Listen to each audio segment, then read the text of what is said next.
Pat, what is happening? Not much around here. So I get a sense that you are feeling the joys and frustrations of being a classroom teacher for summer school, huh? It is definitely a change, but what's cool about this summer is I'm teaching as a part of a first year program in Boston Public called the Social Justice Academy. So essentially, in 5 weeks, we're trying to break down systemic issues like racism, inequality, school to prison pipeline, the basics. Actually, last night, I recognized that it would be pretty shameful of me to not highlight the life of John Lewis. Yeah, that's one of the things I love most about teaching civics is that when something happens, I can just jump right to the computer and write a lesson, and kids feel like the class is relevant and it's responding to what's going on in the outside world. Yeah, there was so much about his life that I didn't get. Just a few examples that he started this work when he was 21. And actually, even before that, he had tried to attend a segregated university. They actually didn't even read his application. And he wrote to Martin Luther King for help. And Martin Luther King took him out to lunch and kind of like sent him bus tickets and had him come all the way to see him, which is a really cool part of that story. And then also just everything he did with the Freedom Rides. I didn't fully appreciate the significance of those rides until I watched some of the clips. And probably just like the most crazy thing about it was thinking that how the fuck is the bridge in Selma still called the Edmund Pettus Bridge? It blows my mind. Yeah, and I think people in that part of the country do put their feet down and kind of are resistant to changes like that. But Pettus was a member of the KKK.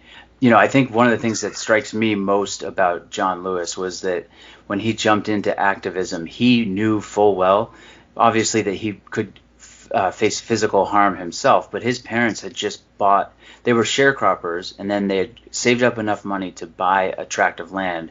And he knew that if he caused enough good trouble, as he called it, his parents could end up losing that land, or his parents could be killed, or his many siblings could be killed. Right. Just the bravery that it took for him to get involved and then to face physical harm, knowing that it would turn public opinion to the side of his cause. Just such an inspiring figure. And with that, folks, welcome back to Trickle Down Socialism, where we discuss how the U.S. currently has a system of socialism for the super rich and corporations, where we try to defang the term and explore how government, with just a slight tweak in priorities, could be a force for good in all of our lives. Hey, so Pat, I understand that this is the last episode of season 1. I mean, are we being brought back for a second season? Have we been picked up by anyone? What's going on?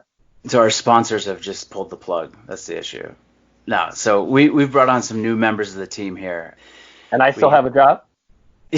Yeah, we would not have the comic relief without you in your role. So you absolutely still have a job. We're a 4-man team now. So we've got a good friend of mine from when I worked in the for-profit world, Carlos Benitez, and his good friend Dito has 20 years of audio production experience. So hopefully these episodes will start to sound more professional, sound cleaner, and Dan, you and I can focus on developing the content of these episodes and landing some pretty cool guests. Sweet. Let's do it. So we have people with actual skills. Yep. Nice. So who do we have on the pod today, Pat? So we were able to land an interview with State Senator Jamie Eldridge. He has been representing his district, Middlesex and Worcester counties, since 2006. And he was able to stop what he was doing, his busy schedule. They are still in session long enough to do an interview about prison reform, which is something I've admired his tenacity in. He's always visiting prisons and always pushing for more accountability from prison officials and from our entire criminal justice system. But he also talked about a new bill that just passed the Senate, and it's going to the House. So on Wednesday of this week, the House should be voting on the same bill or on their version of the bill, and hopefully it still has the teeth that he fought for to make sure that it had, and then it will go to Charlie Baker's desk. So it's pretty exciting to be talking to a state senator just after he had signed a bill that he fought for days to make sure that it really did live up to the calls from the streets for more accountability for police officers. Yeah, I loved the interview and I found it really educational. One thing that stood out to me was this: I had never heard of the idea of police officers becoming certified. I think that this is so commonplace. My wife, as a massage therapist, is certified. You and I are both certified working at schools. Doctors and nurses are certified.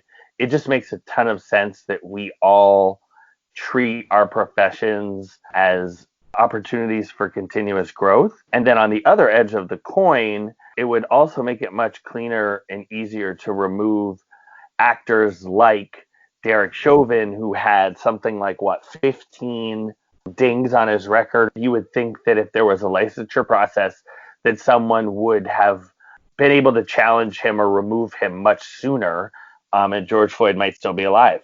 Yeah, I think there was a whole lot of thought that went into this bill, and I think Senator Eldridge himself can explain it a lot better than you or I can in the lead here.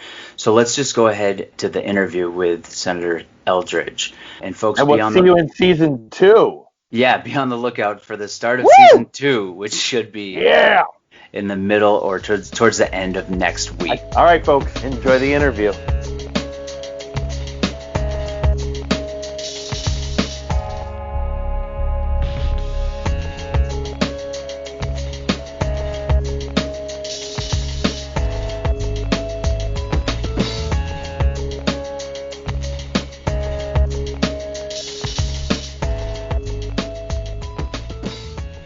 Senator Eldridge, welcome to Trickle Down Socialism. Great. Thanks so much for having me on your podcast. Really appreciate the outreach, Patrick. Yeah, we're really glad to have you. I remember when I was working on Deval Patrick's first gubernatorial campaign, we were asked to make a number of calls on your behalf. And right before I started calling, I said, wait, do I like this guy? And the campaign manager said, yeah, he's right up your alley. And I will say, from my experience watching you in the Senate, I would agree with that statement. So how's your summer been going so far?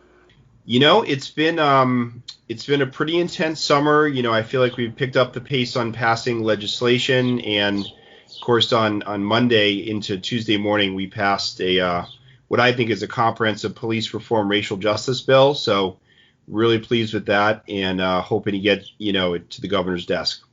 Yeah, I look forward to asking you a couple questions about that. I did want to start with prison reform, which I know from following you on Facebook is an issue that is near and dear to your heart as well.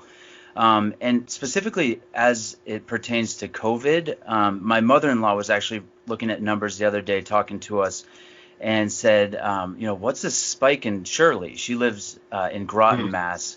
And I was curious, is that because of the MCI facility there in Shirley?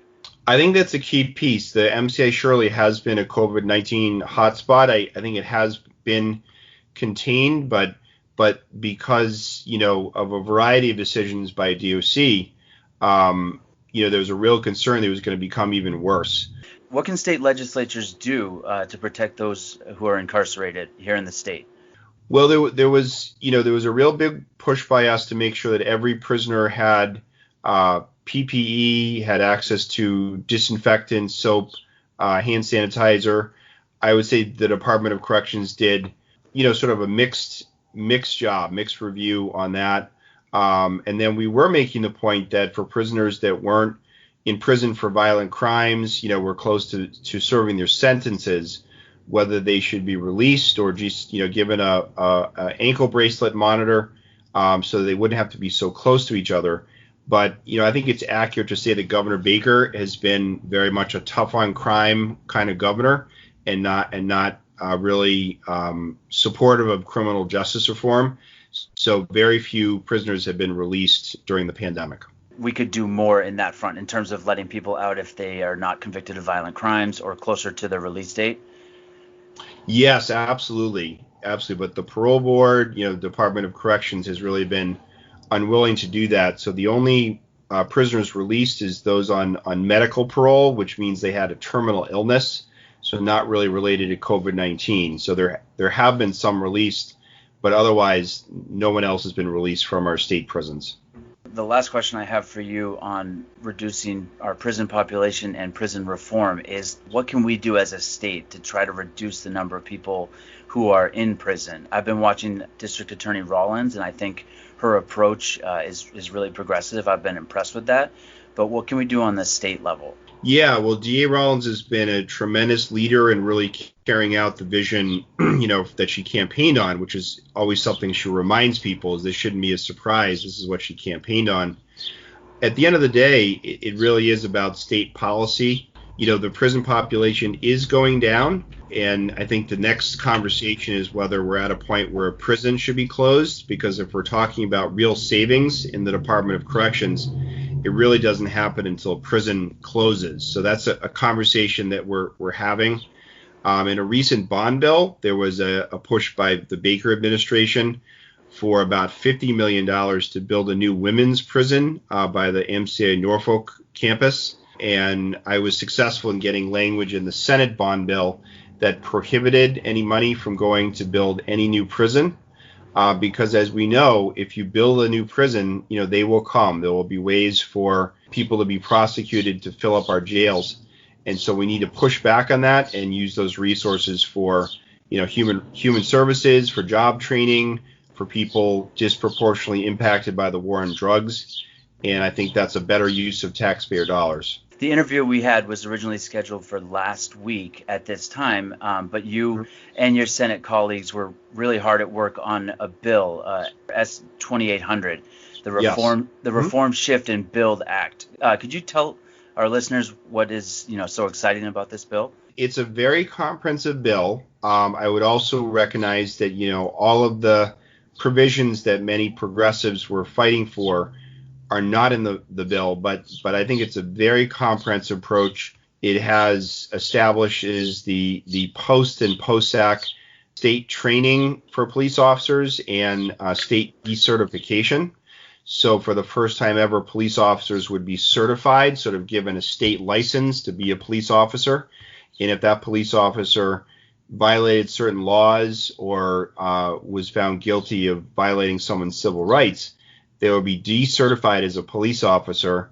And I actually got language in the bill that says that they would not only be ineligible to be a police officer, but they would be ineligible to be a correction officer, given some of the concerns in our state prisons. So that's a key piece. The qualified immunity provision, which there's been an incredible amount of discussion around, and basically just the ability that if someone has had their civil rights violated, a civilian, if a police officer has broken the law, it's the right for any one of us to go to court and sue. This isn't about a police officer personal savings, or property, but it's about the city or town they work for, with the theory that will push police officers to be more responsible in their interactions with civilians. So that was a key provision that's in the Senate bill. We ban racial profiling, as well as require that for every police stop of an individual, whether on the sidewalk or a motor vehicle, that person has to be given a receipt or a ticket, and that also includes the race or ethnicity of the person being stopped, to get a sense if we're having a problem with racial profiling in any community. In Boston, even though black residents make up just 25% of the city's population, over 70% of stops or stop and frisk policies are against black Americans in Boston. So that's a real concern. We also create the ability for a school superintendent or school committee to no longer have school resource police officers in the schools. That's been a real concern that I've heard from in my district from mostly black and Latino students. Some of them don't feel comfortable having a police officer in the schools. So we had some improvements to expungement to make it easier for people to seal their record many years after they've been served their time or convicted of a crime, because it's such a barrier to people, finding a job or going to college. And then we do have more mental health support for police officers. Also looking at, if there is a mental health crisis in a community, how can we make sure that crisis is addressed by someone who is a mental health professional versus just a police officer coming to that person's house. So beginning the first steps of discussing that. The bill had many different provisions, but those were some of the main aspects of the bill. And in my sense is the House will come out with its version next week, and looking forward to seeing what that debate looks like. You mentioned a lot of good provisions in that bill. You mentioned also before that some of the more progressive measures did not get passed. Were those some of the amendments that you were pushing for, and why didn't they pass? People think that the Democratic legislature is progressive. I would describe it as more, center left, and that's changing, but it's still fairly slow. On the Senate side, I did propose an amendment to completely ban chokeholds for police officers. The Senate language proposed was saying that a chokehold was prohibited unless a police officer thought that his or her life was at risk. And the problem with that is that, it opens up the door for chokeholds to be used by a police officer, just saying, well, I thought that my life was at risk. So the amendment I filed, and another colleague of mine filed it as well. We had a vote on it, but it was defeated. I think it was 16-23. And so, unfortunately, a lot of my colleagues and in my conversations with police chiefs, they still felt that a chokehold was still an option that they thought that police officers should have. I strongly disagree with that, and I just don't think it should be an option, because we've seen how chokeholds have been used against, George Floyd, Eric Garner, and many other residents. And again, not just Black Americans, but, Americans of all backgrounds. It's just a very deadly tactic. And then around tear gas, while we limited the use of tear gas, it's still allowed under the Senate bill. I would have much preferred it to be banned. You see these really scary scenes, usually in other states, not Massachusetts, of how police use tear gas. And, let's think about the damaging health effects of tear gas if you really take it in and breathe tear gas. I think there are other ways for the police to address public gathering that's getting out of hand than using tear gas or bullets. And then, I would say the final piece where I wish we were stronger is that there isn't much in there around prison reform. I appreciate the fact that the criminal justice reform law that Governor Baker signed over 2 years ago, had a lot of prison reform, but I have dealt so much already this session as the chair of Judiciary Committee with a lot of tensions in a lot of prisons between incarcerated people and correction officers. We're still spending so much money on prisons that could be used for other purposes. And I just think that if we don't address the sort of school to prison pipeline, prison infrastructure, you're not really going to address all of the problems that being incarcerated has on all of our society. Yeah, I am a school teacher. I think you know that, but I teach eighth grade civics in Boston, and I'm really excited to hear that you're working on trying to get school resource officers out of school. I've seen firsthand, kids who are re-traumatized by seeing a police officer when they're at their worst, and so I think getting more counselors in place, my co-host is a school counselor, would be a much better move there. Is there anything that you learned in this process that could be useful to others, maybe in other states, other legislatures that try to sit down and rethink policing or defund the police? Well, I think first of all, I would just say it really takes leadership from the top to get the conversation going. And this is where I really praise Senate President Spilka for, putting together a racial justice working group very quickly, for saying, I want to debate a bill. Let's get a bill on the floor and not just do it next year. So I think it takes leadership from the top. I also think, to have more and more police chiefs speak out around police reforms really helped our cause. But I would say a lesson, if other states were thinking about this, is that most legislators don't have a lot of conversations either with their Black constituents if they don't represent a very diverse district, and that, oftentimes there's sort of opposition from police chiefs and police unions to police reform, and that's real. We saw that this week.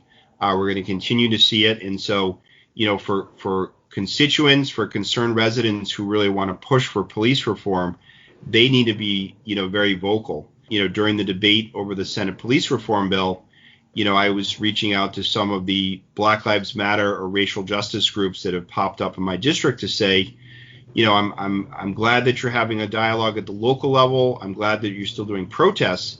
But when there's state legislation that could really alter some of these policies, you need to be engaged and vocal and not just have the other side weighing in against some of the proposed changes in the Senate bill. So what can our listeners do if they hear this interview and they get excited about what's being done?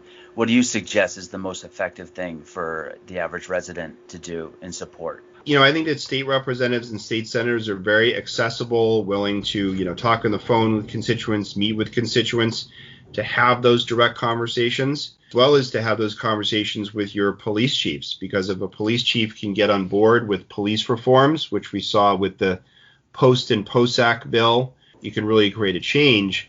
Whereas if you have police officers that, are against some of the reforms, that, they do have a lot of political power in Beacon Hill, and it can stop certain bills. Okay, and so does the governor support, I'm asking you to get into someone else's brain here, but what do you think is going to happen when this bill gets to the governor's desk?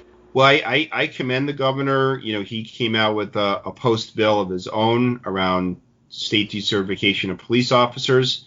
The governor generally offers very little details or opinions on a bill once it's pending. So I hope that once the bill gets to the governor's desk, he will sign it, and a real recognition that, if we're really serious about racial justice and police reform, now is the time when it's really in people's minds.